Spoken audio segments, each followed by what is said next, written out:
I think he should be expected to hit over 20 home runs. If he doesn't hit 20 home runs, that's probably not him fulfilling his potential, because he's a guy who should be able to do that. He has the power. He's shown it before. But let's forget about all those numbers for a sec, because I think just like if Tim Anderson has a very productive season, that's a huge deal for the White Sox. If Tim Anderson is Tim Anderson, the guy, this season, that's a huge deal for the White Sox. Right. He doesn't need to only get back to getting some of those batting average numbers and those on-base percentage numbers up. He needs to get back to standing on the top step of the dugout and yelling at somebody over on second base. He needs to get back to, being the guy who Lucas Giolito told me a couple summers ago he couldn't envision him shutting up for more than 5 seconds at a time. TA needs to be, everybody uses the word leader and they expect a different thing for that word to mean a different thing for every person who thinks about it.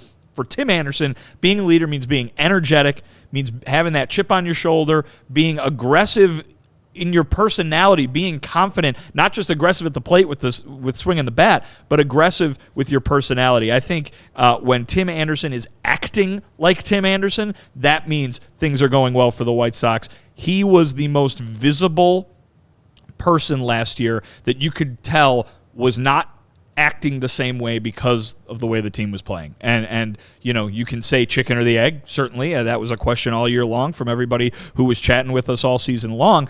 But I heard so often last year from the guys in the clubhouse, man, it's no fun to lose, and it's hard for us to get that attitude back, that swagger back, if we can't put the wins together. If Tim Anderson goes out, hits like we know he can hit, and the White Sox start winning some games, then he's going to be the guy, Tim Anderson, who the White Sox need him to be. I'm not saying the White Sox, they benefit from him, or it's a nice thing that they have him being that guy. They need him to be that guy to bring an attitude to this team that gets back to they think they can beat anybody, because Tim Anderson says that all the time. He talks about being the guy who, and it doesn't matter who's on the mound, he's going to beat him. And I think every person on that White Sox team had that attitude for a bit. They very clearly didn't have it last year. If they can get back to that with Tim Anderson driving the bus on that, then they're going to be in a much better place, and they're going to have a much easier time reaching that potential that everybody thought they were going to reach last year, and they very much didn't.